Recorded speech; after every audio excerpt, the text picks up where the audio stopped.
എനിക്ക് ഈ പരശുരാമനോട് ഭയങ്കര ദേഷ്യമാണ്, തീർത്താൽ തീരാത്ത ദേഷ്യമാണ് പരശുരാമനോട്. പരശുരാമൻ എന്താ കാണിച്ചത് നമ്മുടെ കർണനോട്? കർണനെ അദ്ദേഹം പഠിപ്പിച്ചു. അദ്ദേഹം ഒരു സാറ്, അധ്യാപകൻ, ആചാര്യൻ പോട്ടെ, പഠിപ്പിച്ചിട്ട് അദ്ദേഹം കാണിക്കുന്നതേ മര്യാദയല്ല. പുള്ളിയുടെ മടിയിൽ തലവെച്ച് കിടന്നു. ഇന്നാണെങ്കിൽ പോക്സോ കേസാണ്, ജാമ്യമില്ല. മടിയിൽ തലവെച്ചാണോ സാറ് കിടക്കേണ്ടത്? സാറിന് കിടക്കാനുള്ള ശമ്പളം കൊടുക്കുന്നില്ലേ? എന്തായാലും അദ്ദേഹം മടിയിൽ തലവെച്ച് കിടന്നു.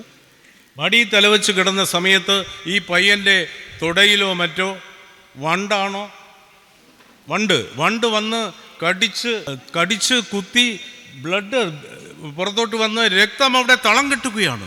പയ്യൻ കാലനക്കിയിട്ടില്ല, ഒരു ചെറിയ ചലനം പോലും, എല്ലാ വേദനയും സഹിച്ചുകൊണ്ട്. എന്തുകൊണ്ടാണ്?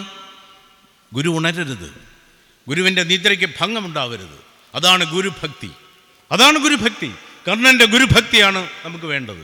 അങ്ങനെ ഇരുന്നപ്പോൾ ഈ ബ്ലഡെല്ലാം കൂടി അവിടെയെല്ലാം തളം കെട്ടി ഒരു നനവ് തട്ടിയപ്പോൾ ഗുരു കണ്ണു തുറന്ന് നോക്കുമ്പോൾ അവിടെ അത്രയും രക്തം.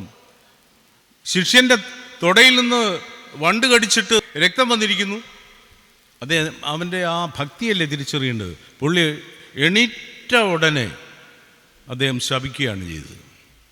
നീ എന്നിൽ നിന്ന് പഠിച്ചതൊന്നും പ്രയോജനപ്പെടാതെ പോകട്ടെ, നീ എന്നോട് കള്ളം പറഞ്ഞിരിക്കുന്നു. നീ ക്ഷത്രിയനാണ്, അല്ലെങ്കിൽ നിനക്ക് ഈ വേദന സഹിക്കാൻ പറ്റില്ലായിരുന്നു. അതാണ് അദ്ദേഹം മനസ്സിലാക്കിയത്. ഒരിക്കലും ഒരു സാഹചര്യത്തിലും ഒരു ഗുരു ശിഷ്യനെ ശപിക്കരുത്. പിന്നെ ഗുരുവും ശിഷ്യനും തമ്മിൽ എന്താ വ്യത്യാസം?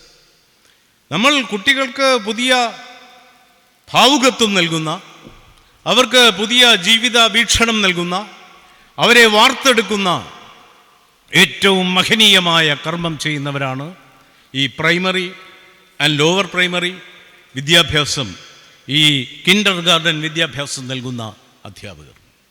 അപ്പോൾ അവർ സ്വന്തം കുട്ടികളെപ്പോലെ കാണണം. അവരെ എന്തു തെറ്റ് ചെയ്താലും ചേർത്ത് നിർത്തണം. കാരണം ഒരു കുട്ടിയുടെ ഈ ഫോർമേഷൻ ടൈമിൽ അറിയാം അവൻ എന്തായിത്തീരുമെന്ന്.